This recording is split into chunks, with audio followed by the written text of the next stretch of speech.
আমাদের দিকের পানিটা হালকা পানির স্রোত পেলে আপনার এই মাটিটা এই পানিটাকে ধরে রাখতে পারে না, এই পানির সাথে সাথে মাটিটাও নিজে থেকেই সরে যায়।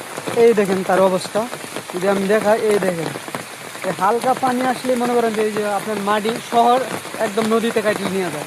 আর কি পরিমাণে ভাঙছে এই বৃষ্টির পানিতে আপনাদের দেখাই একটু, বিশ্বাস করবেন না। এই যে দেখছেন এর সামনে একটা ব্রিজ আছে, আর এই ব্রিজের রাস্তা মনে করেন যে একদম ভাঙ্গা, মানে কি উল্টা পাল্টা হয়ে গেছে, মানে পানি ধরেই রাখা সম্ভব হয় না।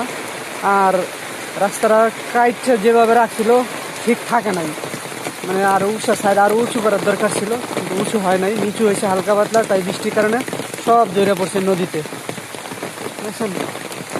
এই যে দেখেন তারপরে এই যে আরও হালকা পাতলা, এই বুঝছেন সমস্ত কিছু মনে করেন যে ভাঙ্গা, এই যে হালকা পানির স্রোতের সাথে এই যে দেখেন হালকা পানির স্রোতের সাথে এই যে বালু মাটি তো এই যে চলে যায়, দেখছেন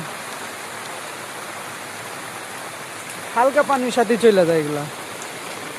আর এই যে এই সাইড ব্রিজের কোনায়, মানে এখানে প্রত্যেক বছর মাটি 2বার 4বার করে দিলেও মানে মাটি টিকানি সম্ভব হয় না, বৃষ্টি থাকুক আর না থাকুক।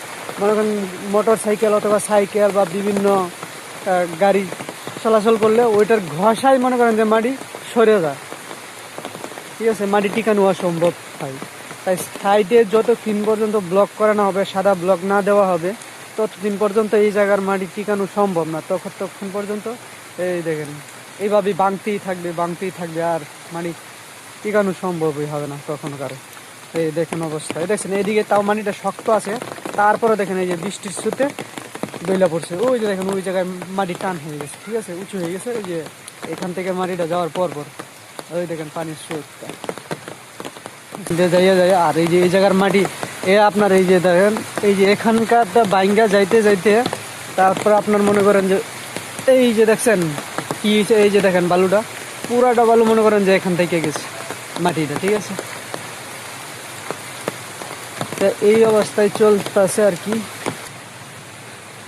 সো আপনাদেরকে আরো কিছু দেখাই, না দেখলে হয়তো বিশ্বাস করবেন না। এই যে দেখেন হালকা পানির স্রোতের সাথে মাটিগুলো ভেসে যায়, হালকা পানির স্রোতে মনে মাটিগুলো বাইসা চলে যায়, দেখছেন। হয়তো আপনাদের বিশ্বাস নাও হতে পারে। তারপরে এই যে দেখেন এই সাইড আশেপাশে যতগুলো আছে, এই যে দেখছেন ইটের শুকরি দেওয়া, তারপরে একটা মাটিও নাই, সব চলে গেছে অলরেডি। আর পাশে হইল রাস্তা, আর এই সাইডে ওই যে এখানে অল্প জায়গা দেওয়া আছে, তারপরে দেখেন মোটামুটি ভালো আছে, এই যে অল্প জায়গা মানে সাইড ব্লক দেওয়া আছে। তো ধন্যবাদ সবাইকে, ভিডিওটা শেয়ার করবেন। আসসালামু আলাইকুম।